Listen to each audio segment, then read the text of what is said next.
താഴെ വയ്ക്കുക. കയ്യിലൊന്നും വേണ്ട, എല്ലാം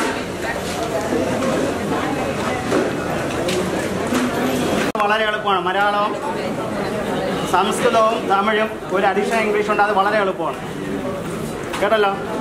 ക്വസ്റ്റ്യൻ പേപ്പർ എൻ്റെ കൈ കിട്ടി, രാവിലെ ഞാൻ അവിടെ വെച്ചേക്കാം. അതുകൊണ്ട് ഞാനും പേടിക്കേണ്ട, ധൈര്യമായിട്ട് സുഖമായിട്ട് എഴുതാം. ഞാൻ കഴിഞ്ഞ ദിവസം വന്നല്ലോ, വേറെ ഇവിടെ വെച്ചിട്ട് പോകും. കൊണ്ടുവന്നിട്ടുണ്ടോ അവർ? ഇപ്പം എടുക്കണ്ട, ആ ബോട്ടിൽ കൂടി കയ്യിൽ വെച്ചേക്കുക. ലേബലില്ലാത്ത ബോട്ടിലും കൂടി വയ്ക്കുക. ഇടയ്ക്ക് പരീക്ഷ തിരക്കിൽ വെള്ളം കുടിക്കാതിരിക്കേണ്ട. ഇടയ്ക്ക് വെള്ളം അഥവാ നിങ്ങൾ കൊണ്ടുവന്നിട്ടില്ലെങ്കിലും അവർക്ക് വെള്ളം ലഭിക്കുന്നതായിരിക്കും, ഇവിടെ നിന്ന് തരും. ഞാൻ വെള്ളത്തിന് ബോട്ടിലും എല്ലാം വാങ്ങി വെച്ചിട്ടുണ്ട്, കലം വാങ്ങി നല്ല തണുത്ത വെള്ളം വെച്ചിട്ടുണ്ട്, കൂൾ വാട്ടർ വെച്ചിട്ടുണ്ട്.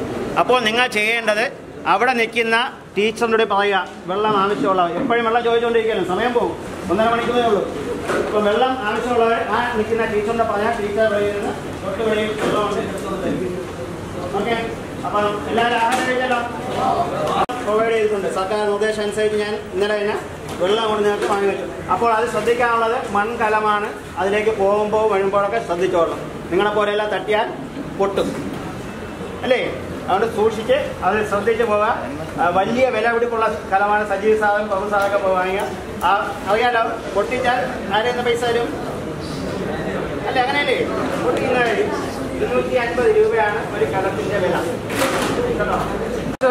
റൂം വൈസുള്ള ലൈൻ തന്നെ നിങ്ങൾ ഓട്ടോമാറ്റിക്. ഇന്ന് ആരും ഇൻസ്ട്രക്ഷൻ തരൂല, നിങ്ങൾ തന്നെ ഫോൺ ചെയ്യുക. വളരെ ഭംഗിയായി കൃത്യമായി പോവുക. വെളിയിൽ നിന്ന് വന്ന 10 അധ്യാപകരുണ്ട്, അവർ കാണുമ്പോൾ മോഡലായിരിക്കണം നിങ്ങൾ. കേട്ടല്ലോ? പിന്നെ പോകുന്ന സമയത്ത് തോളിൽ കൈയിടുകയോ സംസാരിക്കുകയോ ഒന്നും ചെയ്യലും. മെഡിറ്റേഷൻ കഴിഞ്ഞാൽ പിന്നെ ആരും അങ്ങോട്ടും ഇങ്ങോട്ടും സംസാരിക്കുകയോ ഒന്നും ചെയ്യലും. ഹോൾ ടിക്കറ്റും ഞാൻ പറഞ്ഞ സാധനങ്ങളും എടുത്തുകൊണ്ട് നേരെ ലൈനായിട്ട് അങ്ങ് പൊയ്ക്കോളൂ. അത്ര സമയമേ ഉള്ളൂ. ഓക്കെ, ഡോക്ടറെ ഞാൻ ക്ഷണിക്കാം.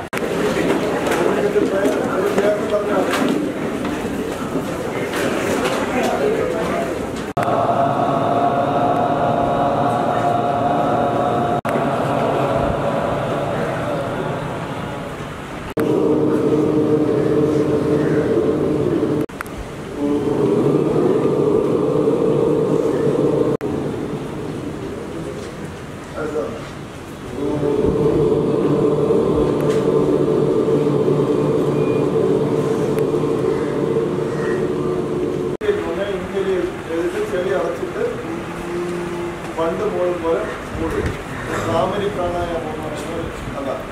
ഇപ്പം നമ്മുടെ ഇൻഹേൽ ചെയ്തിട്ട് കണ്ണും ചെവി അടച്ചിട്ട് നമ്മൾ മോളിൽ കൊടുക്കും. നമ്മുടെ തൈസിൻ്റെ ഭാഗം, ചുടയുടെ ഭാഗം, അവിടെയുള്ള മസിൽസ്, ശരീരത്തിലെ വലിയ പേശികളാണ്, അതെല്ലാം റിലാക്സ് ആവട്ടെ.